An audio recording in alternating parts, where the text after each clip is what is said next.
Hello guys, இன்னைக்கு இந்த வீடியோவில் நம்ம பேச போகிற டாபிக் என்ன அப்படின்னு பார்த்தீங்கன்னா, நம்ம பென்டன் சீரீஸில் நம்ம பென் யூஸ் பண்ணக்கூடிய ஏலியன்ஸ்லேயே பெஸ்ட்டான பவர் அப்சார்ப் பண்ணக்கூடிய ஏலியன்ஸில் 2 பேர் தான் நம்ம என்ஆர்ஜியும் ஃபீட்பேக்கும். ஸோ இவங்க 2 பேருமே பார்த்துட்டிங்கன்னா தனித்தனியாக பார்க்கும்போது ஓரளவுக்கு பவர்ஃபுல்லான கேரக்டர்ஸாக இருப்பாங்க. ஆனால் இவங்களுக்குள்ள சண்டை வந்தால் யார் இந்த ஃபைட்டில் வின் பண்ணுவாங்க, யாருக்கு பவர் ரொம்ப ரொம்ப அதிகம் அப்படிங்கிறத தான் இந்த வீடியோவில் கம்ப்ளீட்டாக அனலைஸ் பண்ணி பார்க்க போகிறோம். ஸோ இந்த வீடியோ செம்ம இன்ட்ரெஸ்டிங்காக இருக்க போது, அதனால் ஸ்கிப் பண்ணாமல் ஃபுல்லாக பாருங்கள். வாங்க வீடியோக்குள்ளே போகலாம். ஸோ ஃபஸ்ட்டு இந்த வீடியோவில் நம்ம என்ஆர்ஜி எந்த அளவுக்கு பவர்ஃபுல்லான கேரக்டர் அப்படிங்கிறத சிம்பிளாக பார்த்துடலாம். ஸோ என்னாச்சு பார்த்தீங்கன்னா, பென்டனோட அல்டிமேட் சீரீஸில் இன்ட்ரடியூஸ் பண்ணப்பட்ட கேரக்டர் ஆண்ட்ரோமேடா கேலக்சிலேருந்து நம்ம ஆக்ரகாராவில் கிட்னாப் பண்ணி கொண்டு வரப்பட்ட பாண்ட்ரோ அப்படின்ற ஒரு கேரக்டரோட டிஎன்ஏவை நம்ம பெனோட அல்டிமேட்ரிக்ஸ் வந்து ஸ்கேன் பண்ணி அதுக்கப்புறம் இந்த என்ஆர்ஜியில் பார்த்தீங்கன்னா பென் யூஸ் பண்ணாரு அப்படின்னு சொல்லி காமிச்சிருப்பாங்க. ஸோ இந்த என்ஆர்ஜிக்கு 2 விதமான ஃபார்ம் இருக்குது. ஒன்று பார்த்தீங்கன்னா இந்த கண்டெய்ன்மெண்ட் சூட்டுக்குள்ளே இருக்கக்கூடிய ஒரு ஃபார்மு, இந்த கண்டெய்ன்மெண்ட் சூட்டை விட்டு வெளியில் வரக்கூடிய ட்ரூ ஃபார்மு. ஸோ இந்த சூட்டுக்குள்ளே இருக்கிற வரைக்கும் இவருடைய பவர்ஸ் எந்த அளவுக்கு இருக்கும் அப்படின்னு பார்த்தீங்கன்னா ஒரு லிமிட்ஸ்குள்ளே இருக்கும். அதாவது இந்த கேரக்டரால் வந்து தன்னோட முகத்துக்கிட்ட பார்த்துட்டிங்கன்னா ஒரு கவர் பண்ண ஒரு ஃபேஸ் மாதிரி இருக்கும். ஸோ அதை பார்த்தீங்கன்னா அவர் அட்டாக் பண்ணுறதுக்கு யூஸ் பண்ணுவார். ஸோ அது ஒரு பார்த்தீங்கன்னா அவரோட கைகளை வச்சு எனிமியை வந்து பிளாஸ்ட் உருவாக்கி அட்டாக் பண்ணுவார். ஸோ அது மட்டும் இல்லாமல் இந்த கேரக்டர் இந்த ஆர்மரில் இருக்கிற வரைக்கும் ஃபிசிக்கல் டேமேஜ்லேருந்து இருக்க அதிகமான ப்ரொடெக்ஷன் கொடுக்கும். அதையும் தாண்டி எந்த விதமான பவரை வச்சு ஒரு டிஃபீட் பண்ண முடியாது அப்படின்னு காமிச்சிருப்பாங்க. ஆனால் இங்கே பிரச்சனை என்ன அப்படின்னு பார்த்தீங்கன்னா, இந்த ஆர்மரை விட்டு நம்மளுடைய பென் வந்து நம்ம எனர்ஜி யூஸ் பண்ணும்போது நம்ம ஆம்னிவர்ஸில் வெளில வர மாதிரி காமிச்சிருப்பாங்க. ஸோ இந்த ஒரு ட்ரூ ஃபார்மை பென் ரீச் பண்ணும்போது இவரோட பவர் எக்கச்சக்கமாக அதிகமாக இருக்கும். ஏன் அப்படின்னு பார்த்தீங்கன்னா, இந்த ஆர்மர் வந்து இவரோட பவரை கண்ட்ரோல் பண்ணி வைக்குது. ஆனால் அந்த ஆர்மர் விட்டு வெளியில் வரும்போது எனர்ஜியால் பார்த்தீங்கன்னா தன்னுடைய ஃபுல் பவரை யூஸ் பண்ணிக்க முடியும். இதோட ஃபுல் பவர் எப்படி இருக்கும் அப்படின்னு பார்த்தீங்கன்னா, ஃபஸ்ட்டு வந்து ஒரு எனர்ஜியோட ஒரு ஃபார்மாக இருப்பார். ஸோ அந்த ஒரு காரணத்தினால இவரால் வானத்தில் பறக்க முடியும், ஸ்பேஸில் சர்வே பண்ணிக்க முடியும். ஸோ அதையும் தாண்டி இவரால் பார்த்தீங்கன்னா எனர்ஜி பிளாஸ்டர்ஸ் வந்து தன்னுடைய ட்ரூ ஃபார்மில் யூஸ் பண்ணி எனிமியை ஈஸியாக டிஃபீட் பண்ண முடியும். எந்த அளவுக்கு வேணாலும் எனர்ஜியை அப்சார்ப் பண்ணிக்க முடியும். ஸோ அப்படி எனர்ஜி அவர் அப்சார்ப் பண்ணிக்கிட்டே இருக்கிற டைமில் பார்த்துட்டிங்கன்னா இவரோட பாடி சைஸை வந்து இவரால் இன்க்ரீஸ் பண்ணிக்க முடியும், அது சைஸை ஆல்ட்ரு பண்ணிக்க முடியும். ஸோ அது மட்டும் இல்லாமல் இவருக்குள்ள எக்கச்சக்கமான சக்திகளை பார்த்துட்டிங்கன்னா அந்த ஒரு ஃபார்மில் இருக்கும்போது நம்ம பார்த்துருக்கோம். எக்ஸாம்பிள் பார்த்துட்டிங்கன்னா இந்த கேரக்டர்லாம் வந்து ஷாக் வேவ்ஸை உருவாக்க முடியும், ரொம்ப வேகமாக பறக்க முடியும். ஸோ அதையும் தாண்டி வந்து எலக்ட்ரிசிட்டியை கூட உருவாக்க முடியும் அப்படின்னு சொல்லி காமிச்சிருப்பாங்க. ஸோ இது எல்லாத்தையுமே தாண்டி இவர் வந்து ஐஸை வச்சு அட்டாக் பண்ணாலும் ஒன்றும் பண்ண முடியாது, கோல்ட் ரெசிஸ்டன்ட் இருக்குது, அந்த டியூரபிலிட்டி ரொம்பவே அதிகமாக இருக்கும், எனர்ஜி எவ்வளோ வேணாலும் அப்சார்ப் பண்ணிக்க முடியும். அண்ட் எனர்ஜியோட ஆர்மரை பார்த்துட்டிங்கன்னா இவர் தன்னை சுற்றி உருவாக்க ஒரு ஃபோர்ஸ் ஃபீல் மாதிரி வந்து உருவாக்கி எனிமே அட்டாக் பண்ணுவார். எனர்ஜி பீமோட பவருமே இருக்கும். ஸோ அதையும் தாண்டி எனர்ஜியால் மேனிப்புலேட் பண்ணவும் முடியும் அப்படின்னு சொல்லிட்டு தன்னுடைய ட்ரூ ஃபார்மில் காமிச்சிருப்பாங்க. ஸோ இதையும் தாண்டி இவரால் பார்த்துட்டிங்கன்னா அந்த மேக்மான்னு சொல்லுவாங்க பார்த்தீங்களா, அந்த எரிமலை குழம்பு, அதை கூட உருவாக்க முடியும் அப்படின்னு காமிச்சிருப்பாங்க. ரேடியேஷன் தான் ஒரு ஃபுல் பாடியே வந்து ரேடியேஷனால் உருவாக்கப்பட்டிருக்கேன். இதை வந்து கண்ட்ரோல் பண்ணவோ அப்சர்வ் பண்ணவோ முடியும். ஸோ இதை வச்சு அது இந்த ரேடியேஷனை வச்சு ஒரு அட்டாக் பண்ணால் அதை வந்து இவரால் தடுக்கவும் முடியும், ஏன்னா இம்யூனிட்டி பவர் இருக்குது. அந்த ஸ்டாமினா பார்த்தீங்கன்னா ஒரு ட்ரூ ஃபார்மில் அதிகமாக இருக்கும், ஸ்ட்ரென்த்தும் பார்த்தீங்கன்னா எக்கச்சக்கமாக இருக்கும். ஸோ இது எல்லாத்தையுமே தாண்டி ஏதாச்சும் ஒரு விஷம், அந்த டாக்ஸின் டிசீஸ்லாம் இருக்குது பார்த்தீங்களா, ஸோ அதெல்லாம் இவர் ஒன்றுமே பண்ணாது அப்படின்னு சொல்லியிருப்பாங்க. ஸோ அது மட்டும் இல்லாமல் இவரால் பெர்சர்க்கர் மோட வந்து ரீச் பண்ண முடியும் அப்படிங்கிறது பார்த்தீங்கன்னா இந்த இடத்துல நமக்கு காமிச்சிருப்பாங்க. இதை தாண்டி எலக்ட்ரிசிட்டிலேருந்து எல்லா விதமான பவருமே இந்த கேரக்டர்கிட்ட இருக்குது. ஸோ அதையும் தாண்டி இவருக்கு வந்து இம்மார்டலிட்டி பவரும் இருக்குது அப்படின்னு சொல்லிட்டு பார்த்தீங்கன்னா இந்த ஒரு ட்ரூ ஃபார்மில் இருக்கும்போது எனர்ஜியை பற்றி மென்ஷன் பண்ணியிருப்பாங்க. எல்லாத்தையும் மெல்ட் பண்ண முடியும். ஸோ மட்டும் இல்லாமல் இவரை மைண்ட் கண்ட்ரோல் பண்ணவே முடியாது அப்படிங்கிறது பார்த்தீங்கன்னா கிளியராக காமிச்சிருப்பாங்க. ஒரு பொருளை தொடாமலே அழிக்கிற சக்தியும் இந்த கேரக்டர்கிட்ட இருக்குது. அண்ட் சூப்பர் ஃபயர் பீட் பவரும் இந்த கேரக்டர்கிட்ட இருக்குது. வைப்ரன்ஸையும் உருவாக்கி இவரால் எனிமையை அட்டாக் பண்ண முடியும். ஆனால் அது எல்லாத்தையும் தாண்டி இவரோட பாடி பார்த்துட்டிங்கன்னா கம்ப்ளீட்டாக வந்து ஒரு எனர்ஜி ஃபார்மில் இருக்கிறனால யாராலையும் இவரை டச் பண்ணவே முடியாது. டச் பண்ணால் அவங்களுக்கு தான் அது பிரச்சனையாக மாறிடும். ஷேப் ஷிஃப்டிங் பவரும் இருக்குது. ஸோ இதெல்லாம் தாண்டி இன்னும் சில பயங்கரமான விஷயங்களையும் பார்த்தீங்கன்னா இந்த எனர்ஜி தன்னுடைய ட்ரூ ஃபார்மில் பண்ணியிருக்காரு. அதோட ஃபீட்ஸ் அப்படின்னு சொல்லலாம் அது எல்லாத்தையும். ஸோ அதில் நம்ம ஃபஸ்ட்டு பார்க்க போகிறது என்ன அப்படின்னு பார்த்துட்டிங்கன்னா, நம்ம ஆம்னிவர்ஸில் வந்து ஒரு தடவை இந்த பூமியை அழிக்கிற மாதிரி அதத்தில் வந்து இந்த மேக்மா உருவாக்குற மாதிரி பார்த்துட்டிங்கன்னா ஒரு பவர்ஃபுல்லான டிவைஸ் வந்து உருவாக்கியிருப்பாங்க. ஸோ அந்த டிவைஸ்லேருந்து வரக்கூடிய அந்த பவர், அந்த கோரை பார்த்தீங்கன்னா அசால்ட்டாக இவர் வந்து அப்படியே எடுத்து சாப்பிட்ருவாரு. ஸோ சாப்பிட்டுட்டு அதெல்லாம் பார்த்தீங்கன்னா நம்ம எனர்ஜிக்கு எந்த விதமான பிரச்சனையுமே வராது. சொல்லப்போனால் அந்த இடத்துல பூமியை வந்து இந்த ஒரு எனர்ஜி சேவ் பண்ணியிருக்காரு அப்படின்னு சொல்லிட்டு காமிச்சிருப்பாங்க. ஸோ அது மட்டும் இல்லாமல் இந்த ஐஸு, இந்த வாட்டர் டைப் ஏலியன்ஸ்லாம் பார்த்துட்டிங்கன்னா இந்த ஒரு கேரக்டருக்கு ஒரு பெரிய விஷயமாகவே இருக்காது. சொல்லப்போனால் ரேடியோ ஆக்டிவ் எனர்ஜி இருக்கிறவங்கள வந்து இந்த மாதிரி டைப்பில் இருக்கிற ஏலியன்ஸை வச்சு டிஃபீட் பண்ண முடியும். ஆனால் இந்த ஒரு எனர்ஜியை இந்த ஐஸ் டைப் ஏலியன்ஸையோ இல்லைனா வாட்டர் டைப் ஏலியன்ஸையோ வச்சு ஒன்றுமே பண்ண முடியாது. ஸோ அதையும் தாண்டி இவர் ஆர்மருக்குள்ளே இருக்கிற வரைக்கும் இவரை யாராலையும் பொசஸ் பண்ணவோ மைண்டை மேனிப்புலேட் பண்ணவோ முடியாது அப்படிங்கிறதையும் காமிச்சிருப்பாங்க. ஸோ மட்டும் இல்லாமல் இவர் வந்து ஆர்மரில் இருக்கிற வரைக்கும் சரி, ஆர்மர் விட்டு வெளில வந்தாலுமே சரி இவரை ஒன்றுமே பண்ண முடியாது. அதாவது இந்த கேரக்டரை வந்து நெருப்பை வச்சோ இல்லைனா பவர்ஃபுல்லான எனர்ஜி பிளாஸ்ட் வச்சு ஒன்றும் பண்ண முடியாது. அந்த பவரே பார்த்தீங்கன்னா இவரை அப்சர்வ் பண்ணிக்குவார் அப்படின்னு சொல்லிட்டு காமிச்சிருப்பாங்க. ஸோ மொத்தத்தில் சிம்பிளாக சொல்லலாம் அப்படின்னா இந்த கேரக்டர் பார்க்கறதுக்கு சிம்பிளான ஒரு கேரக்டர் மாதிரி தெரிஞ்சாலும் இவரோட பவருங்கிறது ரொம்ப ரொம்ப அதிகம். எவ்வளோ பெரிய ஒரு பவர்ஃபுல்லான எனிமையாக இருந்தாலும் இவர் முன்னாடி நின்று சண்டை போகணும் அப்படிங்கிறது அவங்களுக்கு ரொம்பவே டேஞ்சரான விஷயமும் மாறிடும். அது மட்டும் இல்லாமல் தன்னுடைய ட்ரூ ஃபார்மை வந்து இவர் ரீச் பண்ணும்போது கண்டிப்பாக இவர் ரொம்ப ரொம்ப டேஞ்சரான கேரக்டராக மாறிடுவார். ஸோ இப்போதைக்கு இந்த கேரக்டரை பற்றி சிம்பிளாக நமக்கு தேவையான விஷயங்களை பற்றி மட்டும் சொல்லியிருக்கேன். ஸோ இதுக்கப்புறம் இனிமேல் வரப்போ வீடியோஸில் பார்த்தீங்கன்னா என்ஆர்ஜியோட ஆரிஜின் பற்றி நம்மளுடைய இந்த கார்ட்டூன்ஸ் மீடியா தமிழ் சேனலில் பண்ணுறேன். ஸோ அப்போ பார்த்தீங்கன்னா என்ஆர்ஜியை பற்றி இன்னும் டீட்டெயிலாக நம்ம பார்க்கலாம். ஸோ இப்போதைக்கு இந்த கேரக்டரை பற்றின எல்லா விஷயங்களும் நம்ம பார்த்தாச்சு. இவருக்கு இன்டாஜிபிலிட்டி பவர் கூட இருக்குது அப்படிங்கிறதையும் மைண்டில் வச்சுக்கோங்க. ஸோ அடுத்து பார்த்துட்டிங்கன்னா நம்மளுடைய ஃபீட்பேக் இருக்கார் பார்த்தீங்களா, ஸோ அந்த கேரக்டரை பற்றி சிம்பிளாக பார்த்துலாம். ஸோ ஃபீட்பேக் பார்த்துட்டிங்கன்னா நம்ம பென்டன் யூஸ் பண்ணுறதுலேயே அவருக்கு பர்சனலாக ரொம்ப ரொம்ப பிடிச்ச ஏலியன். ஏன் அப்படின்னு பார்த்தீங்கன்னா ஃபஸ்ட்டு இவரால் எந்த ஒரு எனர்ஜி எந்த ஒரு ஃபார்மில் இருந்தாலும் அப்சர்வ் பண்ணிக்க முடியும். அதாவது இன்ஃபினிட்டாக பார்த்துட்டிங்கன்னா ஒரு எனர்ஜியை இவரால் வந்து தொடர்ந்து அப்சர்வ் பண்ணிக்கிட்டே இருக்க முடியும் அப்படின்னு சொல்லிட்டு காமிச்சிருப்பாங்க. ஸோ அது மட்டும் இல்லாமல் இந்த எனர்ஜி இவரால் பார்த்தீங்கன்னா தன்னுடைய பாடிக்குள்ளே ஸ்டோர் பண்ணி அதை வச்சு எனிமி அட்டாக் பண்ண முடியும். எனிமியோட எனர்ஜி அந்த லைஃப் ஃபோர்ஸ்ன்னு சொல்லுவாங்கள்ல, இந்த மானான்னு சொல்லுவாங்கள்ல, ஸோ அந்த பவரே பார்த்தீங்கன்னா இந்த ஃபீட்பேக்கால் அப்சர்வ் பண்ணிக்க முடியும். ஸோ அந்த ஒரு காரணத்தினால யாராச்சும் ஒரு கேரக்டர் இவர் கூட ஃபைட் பண்ணி டிஃபீட் பண்ண வந்தாங்க அப்படின்னா முதல்ல தன்னுடைய தலைக்கு மேலே 2 ஆண்டனா மாதிரி இருக்கும், அதில் வந்து சில கனெக்டர்லாம் இருக்கும். ஸோ அதை வச்சு அந்த ஏலியனோட அதெல்லாம் இந்த எனிமியோட பவரை பார்த்தீங்கன்னா பென் வந்து அப்சர்வ் பண்ணுவார். அப்படி அப்சர்வ் பண்ணும்போது ஆட்டோமேட்டிக்காக அந்த வில்லன் நம்மளுடைய பென் கிட்ட தோற்று போடுறாங்க. அதனாலே பார்த்தீங்கன்னா இந்த ஏலியன் பென்னுக்கு ரொம்ப ரொம்ப பிடிச்ச ஒரு ஏலியன். ஆக்சுவலி பென்டன் ஃபேன்ஸ்க்கும் ரொம்ப ரொம்ப பிடிச்ச ரொம்பவே சூப்பர்பான ஒரு ஏலியன் தான் நம்ம ஃபீட்பேக்கு. அதுக்கு காரணம் ஆம்னிவர்ஸோட ஆர்ட் ஸ்டைல்லையே இந்த கேரக்டர் பார்க்க பயங்கர மாசாக இருப்பார்.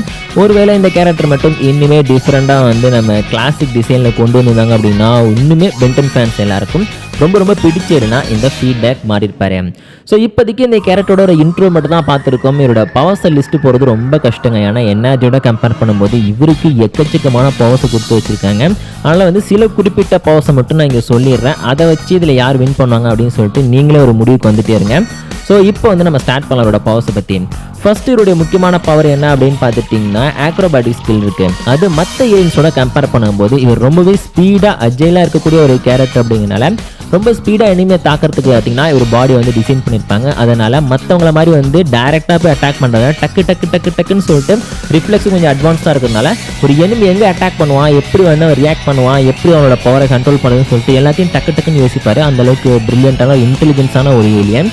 சொல்லலாம் பார்த்துட்டிங்கன்னா டக்குன்னு எகிரியை போய் ஜம்ப் பண்ணிப்பார். திடீர்னு பார்த்தீங்கன்னா தலைக்கு மேலே ஜம்ப் பண்ணி ஒரு குரல் வித்தெல்லாம் காமிச்சு கடைசியில் ஒரு அண்டர் பெல்ட்டியை போட்டு அவன் பவர் அப்சர்வ் பண்ணி டிஃபீட் பண்ணுவார். ஸோ இந்த மாதிரி பார்த்தீங்கன்னா நம்மளுடைய இந்த ஃபீட்பேக் நிறைய தடவை நிறைய எனிமிகிட்ட வந்து அவங்களை கன்ஃபியூஸ் பண்ணுற மாதிரி ப்ளே பண்ணிக்கிறத நம்மளே பார்த்துருப்போம். அதுக்கு காரணம் மற்ற ஏலியன்ஸோட எக்ஸாம்பிளுக்கு கிராஷ் ஹாப்பர் மாதிரியான ஏலியன்ஸ் வந்து எந்த அளவுக்கு ஜம்ப் பண்ணுறாங்களோ அவங்களுக்கு ஈக்குவலாக பார்த்தீங்கன்னா இந்த ஃபீட்பேக்காலையும் ஜம்ப் பண்ண முடியும். அதுக்கு ஆக்ரோபாட்டிக் ஸ்கில் இருக்குது. ஸோ அதை வச்சு தான் பார்த்தீங்கன்னா மோஸ்ட்லி எனிமி வந்து டிஃபீட் பண்ணிட்டு இருக்காரு. ஸோ அடுத்து பார்த்தீங்கன்னா இந்த எலக்ட்ரிசிட்டி ரிலேட்டடாக இருக்கக்கூடிய எல்லா பவருமே இவருக்கு இருக்கும். அது எலக்ட்ரிசிட்டி டிரான்ஸ்போர்ட்டேஷனாக இருக்கட்டும், இல்லைனா அப்சர்வேஷனாக இருக்கட்டும், ரெசிஸ்டண்டாக இருக்கட்டும், அப்புறம் வந்து எலக்ட்ரோ கைனசிஸ்ன்ற பவரே இருக்குது. ஸோ எலக்ட்ரோ கைனசிஸ் பவர்னா என்ன அப்படின்னு பார்த்துட்டிங்கன்னா இந்த பவரை யூஸ் பண்ணி ஒரு பொருளை தொடாமலே நம்மளால் மூவ் பண்ண முடியும். அதுக்கு எலக்ட்ரிசிட்டி பவரை இவர் யூஸ் பண்ணுவார். ஸோ டெலிகைனசிஸ் மாதிரி வந்து எலக்ட்ரோ கைனசிஸ். ஸோ அது மட்டும் இல்லாமல் எனர்ஜி அப்சர்வேஷனில் ஆரம்பித்து எலக்ட்ரிசிட்டியை எப்படி வேணாலும் மேனிப்புலேட் பண்ணுற பவர் அப்படிங்கிறது இவர்கிட்ட இருக்குது. ஸோ அந்த ஒரு காரணத்தினால இவர் யாராலையுமே எலக்ட்ரிசிட்டியை வச்சு டிஃபீட் பண்ணவே முடியாது. எவ்வளோ அட்டாக் பண்ணாலும் அது பார்த்தீங்கன்னா இவரோட பவராக மாறிக்கிட்டே இருக்கும். கடைசியில் அது அவங்களுக்கே பிரச்சனையாக முடிஞ்சிடும். ஸோ அதுக்கு பார்த்தீங்கன்னா எனர்ஜி அப்சர்வேஷன் பவருமே இருக்குது. ஸோ ஒரு எனர்ஜி எந்த ஃபார்மில் இருந்தாலும் இவரால் அப்சர்வ் பண்ணிக்க முடியும். ஸோ பார்த்தீங்கன்னா எனர்ஜி பீமாவோ இல்லைனா எனர்ஜி பிளாஸ்டாவோ மாற்றி எனிமி அட்டாக் பண்ண முடியும். ஸோ அது மட்டும் இல்லாமல் எனர்ஜி மேனிப்புலேஷன் பவருமே இவர்கிட்ட இருக்குது. ஸோ அதை தாண்டி இந்த எக்ஸ்ப்ளோஷன் மேனிப்புலேஷன் பவர் பார்த்தீங்கன்னா அந்த கேரக்டர்கிட்ட இருக்குது. அதாவது தன்னுடைய பவரை யூஸ் பண்ணி எக்ஸ்ப்ளோஷனை பார்த்தீங்கன்னா எங்கே வேணாலும் உருவாக்கி எனிமியோரால் டிஃபீட் பண்ண முடியும். ஸோ ஏற்கனவே சொன்ன மாதிரி ஒரு கொஞ்சம் பிரில்லியண்டான கேரக்டர் அப்படின்னால பார்த்தீங்கன்னா இவர் அவ்வளோ சீக்கிரத்தில் யாராலையும் ரொம்ப ஈஸியாக டிஃபீட் பண்ணவே முடியாது. ஸோ அதையும் தாண்டி இந்த கேரக்டருக்கு பார்த்துட்டிங்கன்னா ரிஃப்ளெக்ஸ் வந்து கொஞ்சம் அட்வான்ஸ்டாக இருக்கும். ஸ்பேஸில் சர்வே பண்ணிக்கிற பவருமே இருக்குது. ஸ்டாமினாவும் எக்கச்சக்கமாக இருக்குது. எந்த அளவுக்கு பவர் அப்சார்ப் பண்ணுறாரோ அந்த அளவுக்கு ஒரு பவர் எக்ஸ்ட்ரா அப்படியே ஒவ்வொரு டைம் பார்த்தீங்கன்னா ரீச் ஆகி போயிட்டே இருக்கும். அண்ட் ஆல்சோ இவர் வந்து ஒரு இம்மோர்டல் கேரக்டர் அப்படின்னு பார்த்தீங்கன்னா பென்டன் சீரிஸில் சொல்கிறாங்க. ஆனால் அது அவ்வளோ எக்ஸாக்டாக தெரியல. பிகாஸ் நம்ம மேல்வேரே பார்த்தீங்கன்னா நம்ம பென்டன் கிட்டேருந்து இந்த ஒரு கேரக்டரோட டிஎன்ஏவை அழிச்சிருப்பாரு. சொல்லப்போனால் இவர் வந்து ஒரு இம்மோர்டல் அப்படின்ற காரணத்தினால தான் மறுபடியும் ஆம்னிட்டிஸ்குள்ளே வந்தாரா அப்படிங்கிறது கிளியராக தெரியல. இருந்தாலும் ஒரு இம்மார்டல் அப்படின்னு தான் மென்ஷன் பண்ணியிருக்காங்க. அது மட்டும் இல்லாமல் இவரால் ஷாக் சோர்ஸ் வந்து உருவாக்கி எனிமியை வந்து டிஃபீட் பண்ண முடியும். ரொம்பவே ஸ்பீடான ஒரு கேரக்டர் அப்படின்னு சொல்லலாம். ஸ்ட்ரென்த்தும் இவர்கிட்ட சூப்பர்பாக இருக்குது. அது மட்டும் இல்லாமல் இவரோட டேண்டகிள்ஸ் மாதிரி தலைக்கு மேலே இருக்குல்ல, ஸோ அதை யூஸ் பண்ணி பார்த்தீங்கன்னா எனிமி வந்து ஒரு டிஃபீட் பண்ண முடியும். ஸோ அதையும் தாண்டி இவரால் எனர்ஜி ஆர்மர் உருவாக்க முடியும். ஸோ எனர்ஜி ஆர்மர்னா என்ன அப்படின்னு சொல்லிட்டு நீங்கள் பார்த்துருப்பீங்க. நிறைய இடங்களில் தன்னை சுற்றி ஒரு ஃபோர்ஸ் ஃபீல் மாதிரி கிரியேட் பண்ணுவார். ஸோ அதை யூஸ் பண்ணுற மூலமாக பார்த்துட்டிங்கன்னா இந்த கேரக்டரால் இனிமேல் டிஃபீட் பண்ண முடியும். ஸோ இவர்கிட்டயே பார்த்தீங்கன்னா இந்த பெர்சர்க்கர் மோட் இருக்குது. கொஞ்சம் கோவம் அதிகமாகும் போதோ இல்லை பவர் அதிகமாகும் போதோ அதை வச்சு இனிமேல் டிஃபீட் பண்ணுவார். ஸோ அதையும் தாண்டி ஆக்சிலரேட்டட் ஹீலிங் இருக்குது. அதாவது மற்றவங்கள கம்பேர் பண்ணும்போது இவரோட ஹீலிங் பார்ட்டிகல்ஸ் பார்த்தீங்கன்னா கொஞ்சம் வந்து ஸ்பீடாக இருக்கும். அதனால் பார்த்தீங்கன்னா ஈஸியாக அவர் வந்து எனிமி அட்டாக் பண்ணும்போது அதுலேருந்து ஹீல் ஆகி வந்துடுவார். ஸோ அதை தாண்டி இவரை வந்து சில பொருட்களை வச்சு அட்டாக் பண்ணால் அதை எனர்ஜியாக மாற்றிப்பார். எக்ஸாம்பிளுக்கு பார்த்தீங்கன்னா லைட்டை வச்சோ இல்லைனா ஒரு எனர்ஜி பீமை வச்சோ இல்லைனா ஃபயரை வச்சு அட்டாக் பண்ணும்போது அதை பார்த்தீங்கன்னா இவர் தன்னுடைய பவராக அப்சர்வ் பண்ணிப்பார். ஸோ மட்டும் இல்லாமல் இவருக்கு வந்து என்ஹான்ஸ்டு இயரிங் பவருமே இருக்குது. ரொம்ப தூரத்தில் நடக்கிற விஷயத்தோட பார்த்தீங்கன்னா வைப்ரேஷன் மூலமாகவோ இல்லைனா சவுண்டு மூலமாகவோ இவரால் அப்சர்வ் பண்ணிக்க முடியும். ஸோ இந்த விஷயம் பார்த்துட்டிங்கன்னா நம்ம எனர்ஜி கிட்ட கிடையாது. ஸோ இது எல்லாத்தையுமே தாண்டி ஒரு பொருளை தொடாமலே பார்த்தீங்கன்னா அவரால் டெஸ்ட்ராய் பண்ண முடியும். ஸோ லாங்கில் இருக்கிற பொருளோட பார்த்துட்டிங்கன்னா ஈஸியாக வந்து டார்கெட் வச்சு அடிக்க முடியும். அந்த அளவு பார்த்துட்டிங்கன்னா ஒரு மார்க்ஸ்மேன் பவர் இவர்கிட்ட இருக்குது. ஸோ இது எல்லாத்தையுமே தாண்டி இவருக்கு பார்த்துட்டிங்கன்னா இன்னும் சில முக்கியமான பவர் இருக்குது. எக்ஸாம்பிள் பார்த்துட்டிங்கன்னா இவரால் வானத்தில் பறக்க முடியும். எப்படி எனர்ஜி தன்னுடைய பவர் யூஸ் பண்ணி பறக்கிறாரோ அதே மாதிரி இந்த கேரக்டராலையும் பறக்க முடியும், வானத்தில் மிதக்க முடியும். வெப்பன்ஸ் எதுவும் அதெல்லாம் பார்த்துட்டிங்கன்னா தன்னுடைய கண்ட்ரோலுக்குள்ளே கொண்டு வர முடியும். ஸோ இந்த மாதிரி பார்த்தீங்கன்னா நிறையா சூப்பர் பவர்ஃபுல்லான விஷயங்களை வந்து நம்மளுடைய ஃபீட்பேக் கிட்ட இருக்குது. ஸோ இப்போதைக்கு நான் சொல்லியிருக்க விஷயங்கள் கூட பார்த்தீங்கன்னா ரொம்ப ரொம்ப கம்மி தான். இன்னும் நிறையா பவர்ஸ் பார்த்துட்டிங்கன்னா நம்ம ஃபீட்பேக் கிட்ட இருக்குது. அதை இன்னுமே பலவலன்னு இழுத்துக்கிட்டு போகணும் அப்படின்னு சொல்லிட்டு சிம்பிளாக சொல்லி முடிச்சிட்டேன். ஸோ இப்போதைக்கு இந்த கேரக்டரோட ஃபீட்ஸ் அப்படின்னு பார்க்கும்போது ஒரு 4-5 ஃபீட்ஸ் வேணால் இங்கே நம்ம லிஸ்ட்டில் எடுத்துக்கலாம். அதில் முக்கியமானது என்ன அப்படின்னு பார்த்தீங்கன்னா நம்ம மேல்வேரை 4th ஃபார்மில் இருக்கும்போதே இவர் வந்து டிஃபீட் பண்ணியிருக்காரு. இதை ஆம்னிவர்ஸில் நீங்கள் பார்த்துருப்பீங்க. ஸோ மேல்வேர் பார்த்துட்டிங்கன்னா அவ்வளோ சீக்கிரத்தில் வந்து டிஃபீட் ஆகக்கூடிய கேரக்டர் கிடையாது. இருந்தாலும் அசால்ட்டாக பார்த்தீங்கன்னா அவரோட எனர்ஜி அப்சர்வ் பண்ணி அதை வச்சே பார்த்துட்டிங்கன்னா நம்மளுடைய மேல்வேரை ஈஸியாக அவர் டிஃபீட் பண்ணியிருக்காரு. இது ரொம்பவே சூப்பரான ஒரு விஷயம் அப்படின்னு சொல்லலாம். அது மட்டும் இல்லாமல் அனலாக் பாம்பு வெடிக்கும் போது அதோட பவர் பார்த்தீங்கன்னா அசால்ட்டாக அப்சர்வ் பண்ணி அதை வச்சு நம்ம மேல்ட்ரூ வந்துட்டே பார்த்தீங்கன்னா அவர் டிஃபீட் பண்ணியிருப்பாரு. ஸோ இந்த மாதிரி பார்த்தீங்கன்னா யார் ஒருத்தர் இவருக்கு அகென்ஸ்டாக தன்னுடைய பவரை யூஸ் பண்ணி எனிமியை வந்து அட்டாக் பண்ணி டிஃபீட் பண்ணலாம்னு நினைக்கிறாங்களோ அந்த பவரையே வச்சு எனிமியை டிஃபீட் பண்ணுறது தான் இவருடைய முக்கியமான ஒரு டாக்டிக் அப்படின்னு சொல்லலாம். ஸோ அந்த ஒரு காரணத்தினால பார்த்தீங்கன்னா இவர் ரொம்பவே பெஸ்ட்டான ஏலியன் அப்படிங்கிறத தாண்டி ரொம்பவே பிரில்லியண்ட்டான ஏலியனாகவும் பென்டன் சீரிஸில் சுற்றிக்கிட்டு இருக்காரு. ஸோ இப்போதைக்கு இந்த கேரக்டரை பற்றி டீட்டெயிலாக சொல்லிட்டேன் அப்படின்னு நினைக்கிறேன். இந்த வீடியோக்கு தேவையான விஷயங்களை மட்டும் இங்கே நான் ஷேர் பண்ணியிருக்கேன். ஸோ அதனால் இவங்க 2 பேருக்குள்ள ஒரு சண்டை வரும்னு வச்சுப்போம். அந்த ஃபைட்டில் யார் வின் பண்ணுவாங்க அப்படிங்கிறத 1 by 1 நம்ம பார்க்கலாம். ஸோ ஸ்ட்ரென்த் லெவலை கம்பேர் பண்ணி பார்க்கும்போது நம்ம ஃபீட்பேக்கோட நம்மளுடைய எனர்ஜி வந்து கொஞ்சம் பெஸ்ட்டான கேரக்டர் அப்படின்னு சொல்லலாம். ஏன்னா ஸ்ட்ரென்த் லெவலில் பார்த்தீங்கன்னா அசால்ட்டாக நம்மளுடைய ஷிமோகா சார் இருப்பார் பார்த்தீங்களா, அவருடைய அல்டிமேட் ஃபார்மே தூக்கி போட்டு மிச்சிடுவார். அந்தளவு பார்த்தீங்கன்னா எனர்ஜி கிட்ட ஸ்ட்ரென்த் இருக்குது. ஆனால் அவ்வளோ ஸ்ட்ரென்த் வந்து நம்மளுடைய ஃபீட்பேக் கிட்ட இருக்கான்னு கேட்டிங்கன்னா அது கொஞ்சம் டவுட்டான விஷயம். ஸோ அடுத்து பார்த்தீங்கன்னா பவர் லெவலு. ஸோ பவர் லெவலோட கம்பேர் பண்ணி பார்க்கும்போதும் கண்டிப்பாக நம்ம எனர்ஜி தான் பெஸ்ட்டான கேரக்டர் அப்படின்னு சொல்லலாம். ஏன்னா ஃபீட்பேக்கு அவருக்குள்ளே இருக்கிற எனர்ஜி வந்து கொஞ்சமாக தான் இருக்கும். எனிமியோட எனர்ஜி அப்சர்வ் பண்ணி தான் வந்து எனிமியை டிஃபீட் பண்ணுவார். ஆனால் எனர்ஜிக்கு அப்படி தேவையில்ல, அவருக்குள்ளே எக்கச்சக்கமான பவர் இருக்குது. அதனால் பவர் லெவலோட கம்பேர் பண்ணி பார்க்கும்போதும் கண்டிப்பாக நம்மளுடைய எனர்ஜி தான் ஃபீட்பேக்கோட பெஸ்ட்டான கேரக்டர். அது மட்டும் இல்லாமல் ஆர்மருக்குள்ளே இருக்கும்போது அவர் டேமேஜ் கொடுத்து டிஃபீட் பண்ணுறதும் கொஞ்சம் கஷ்டமான விஷயம். ட்ரூ ஃபார்முக்கு வந்தால் எப்படிப்பட்ட எனர்ஜியும் அப்சர்வ் பண்ணி டிஃபீட் பண்ணிடுவார். ஆனால் இங்கே பிரச்சனையே என்ன அப்படின்னு பார்த்தீங்கன்னா பவர் லெவலில் மட்டும்தான் நம்ம எனர்ஜி பெஸ்ட்டாக இருக்காரு. இந்த பக்கம் மற்றவங்களோட எனர்ஜியை அப்சர்வ் பண்ணிக்கிறதுல கண்டிப்பாக நம்மளுடைய ஃபீட்பேக் தான் பெஸ்ட்டான கேரக்டர் அப்படின்னு சொல்லலாம். ஏன் அப்படின்னு பார்த்துட்டிங்கன்னா நம்ம ஃபீட்பேக் இருக்கார் பார்த்தீங்களா, அவர் வந்து மற்றவங்களோட எனர்ஜியை அவங்களுடைய அனுமதி இல்லாமையோ இல்லை அவங்க அட்டாக் பண்ணுறதுக்கு முன்னாடியோ பார்த்தீங்கன்னா தன்னோட பாடியில் வந்து அந்த ஆண்டனா மாதிரி இருக்கும் பார்த்தீங்களா, அந்த டேண்டகிள்ஸ் அதை யூஸ் பண்ணி அப்சர்வ் பண்ணிக்க முடியும். ஸோ அதனால் பார்த்துட்டிங்கன்னா நம்ம எனர்ஜி ஒரு பக்கத்தில் போனால் டக்குன்னு அவர் மேலே அந்த டேண்டகிள்ஸ் அட்டாச் பண்ணி அவர்கிட்ட இருக்கிற பவர் ஃபுல்லாக அப்சர்வ் பண்ணி எடுத்துட முடியும். ஆனால் நம்ம எனர்ஜிக்கு அப்படி கிடையாது. எனர்ஜியை பொறுத்த வரைக்கும் அவர் வந்து ஃபீட்பேக் அட்டாக் பண்ணும்போது அந்த அட்டாக்லேயும் தப்பிச்சு மேபி அந்த பவராக வந்து சாப்பிட்டு கன்வெர்ட் பண்ணுறதுக்கு நிறைய சான்சஸ் இருக்குது.